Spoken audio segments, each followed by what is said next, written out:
I was looking through an old issue of Photoshop User magazine from a few years ago and saw this technique and reminded me what a neat idea it is. I'm using an image from Mark Hunt. This is he has a great collection of hand-painted textures, and you can check them out at markhuntbackdrops.com. So thanks, Mark. And what I'm going to do here is try and make this look more like a studio backdrop where it's actually hanging and is on the floor, not just hanging in the background. So first of all, if you've watched my movies before, you'll know that the first thing I like to do is to duplicate the background layer. That's just me. I just like to do that as a backup plan. Not really necessary, but not a bad theory either. And I'm going to zoom out my view a little bit just so I can see a little bit of my workspace around the outside, and you'll see why in a moment that becomes useful.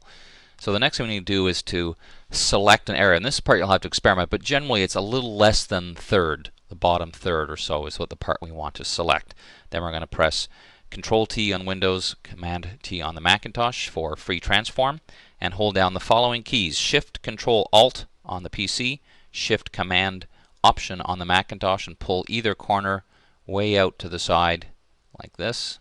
And this is going to help create the illusion of the backdrop actually moving out towards us, towards the side. So at this point, do not deselect because we need to select the inverse.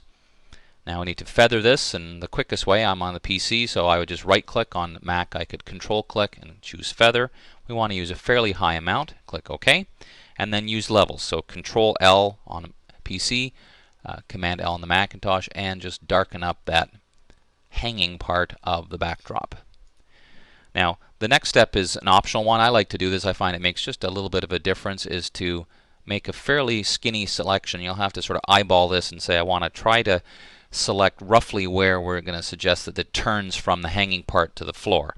And again, a little bit of feathering, not as much in this case, maybe 8. And then levels again, and again just darken that just a little bit further. So it just helps create the illusion of coming down to the floor and then coming out towards us. Now at this point we need to put something or someone onto the background. So I'm going to use this young lady who we've already selected, and we're just going to drag and drop. And as you can see, as we've talked about before, a bit of a fringe happening, and that's not uncommon, so we'll deal with that in a second. First of all, I'm going to free transform. I'm holding down Alt or Option so I scale towards the middle, and Shift to try and keep it proportional. Try and get it right about the size I want. That's pretty good. Hit Enter, and then we can zoom in now to see more clearly what we're working with. Now we need to deal with the bit of a fringe we have happening there. We've talked about that in other movies, but we'll just go over it real quick. You hold down Control on PC or Command on the Macintosh and click once on the layer. Go to the Select menu, choose Modify Contract by 1 pixel, select Inverse, and then Delete. Now we could also have tried Defringe, but in this case I already did, so I know that this just works a little better. Okay. Now we need to make this look a little more realistic, like she's actually standing there. So a couple things we could do. I'm going to add a new layer below her, and I held down Control or Command when I clicked on the new layer icon, and we're going to very simply, first of all, just make kind of a little blob with some pretty heavy feathering. Don't worry if we get that message. That just means you can't actually see the idea, but it'll still work. We're going to fill it with black and then lower the opacity down, just so there's sort of an area that we can kind of see. Now I want to make a more specific shadows here, because in a studio, of course, the chances are there are going to be more than one lighting source. So we're going to, oops, cancel that. Wrong keyboard shortcut. Duplicate our girl. Oops, hold on a second. I have to make sure it's deselected. There we go. Now duplicate her and fill with black. So I'm using Alt-Shift backspace on PC or Option-Shift delete on the Mac to fill, preserving transparency. Command-T for transform, and I'm going to hold down the Control key, which lets me pull out at an angle to make kind of a cast shadow idea. And of course we can reposition that a little bit.